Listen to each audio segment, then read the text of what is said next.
Good day. Today I'm here with Deirdre Green. Many of you may know this lovely young lady as she's a frequenter around our rivers in northeastern Nova Scotia and on the Margaree. She has a pretty interesting history in salmon fishing and fishing overall. She's an author, she's an angler, a fly tyer, an activist, amongst many other things in this fly fishing world.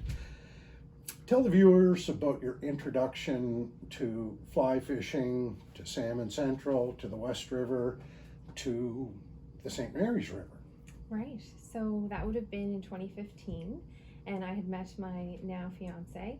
At that time. He was brought up fly fishing as a youngster on the St. Mary's, and so quickly taught me a little bit about fly tying. And actually this weekend in 2015 was my first entrance into salmon fishing on the Margaree.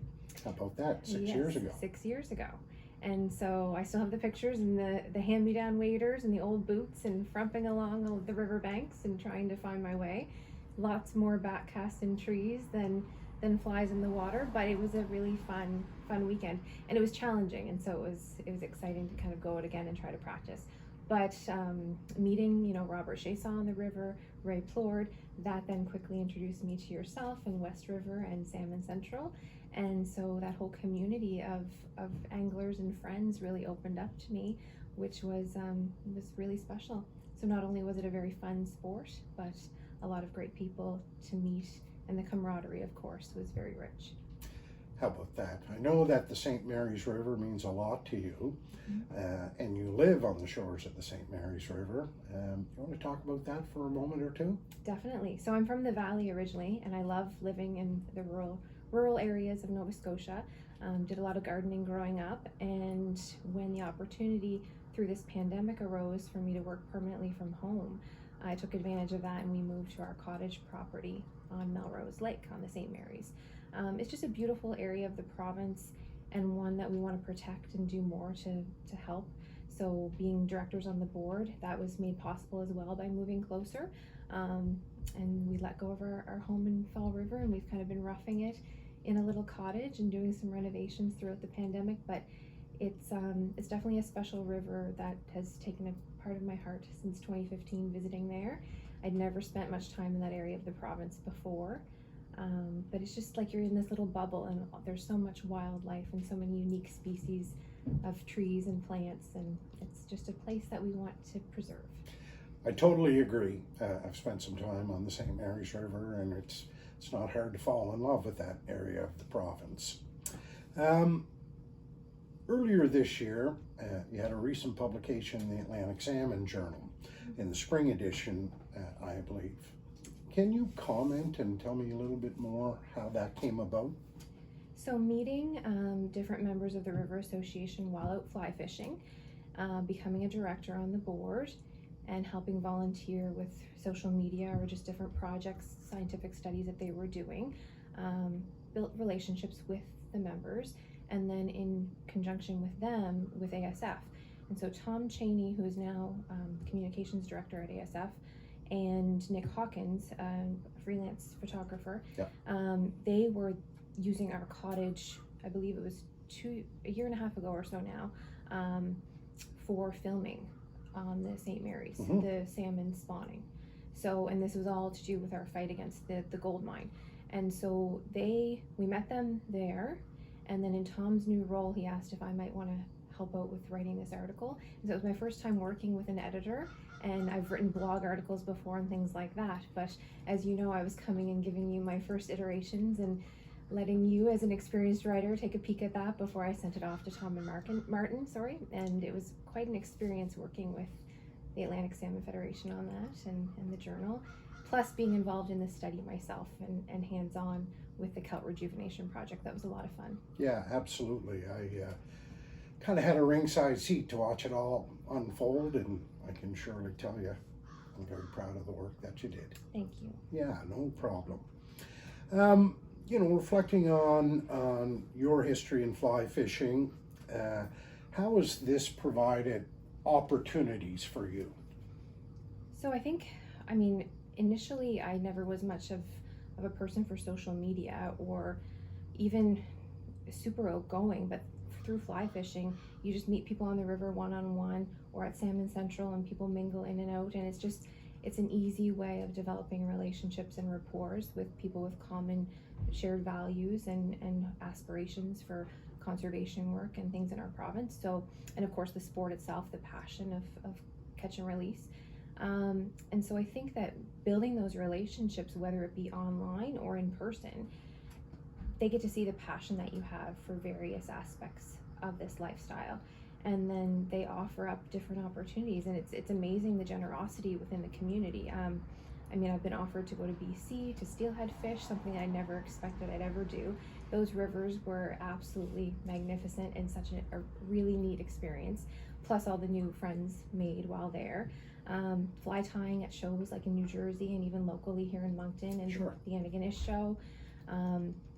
And even pro staff opportunities or field staff opportunities. So I work with Loop and helping, share the sport while remaining humble and just kind of showcasing what it does for you as a person being out in the river and being able to kind of disconnect from everything else in life and focus on nature and community.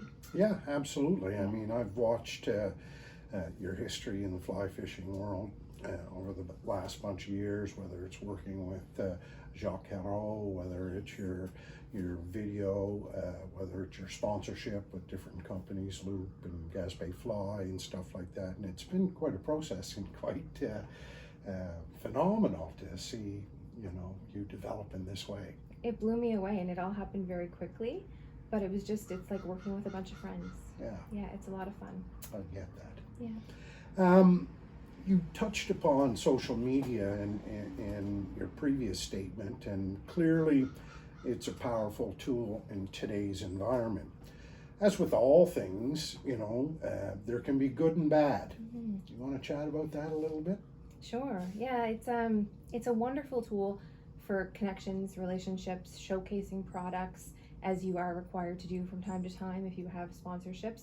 But it can also be an area where there's a lot of judgment, a lot of jealousy, petty comments being made, and you have to develop a bit of a thick skin if you're going to be on there, and you also have to know when to step away, because sometimes it just adds no value to you or to the people that are trying to engage with you if it's in a negative light.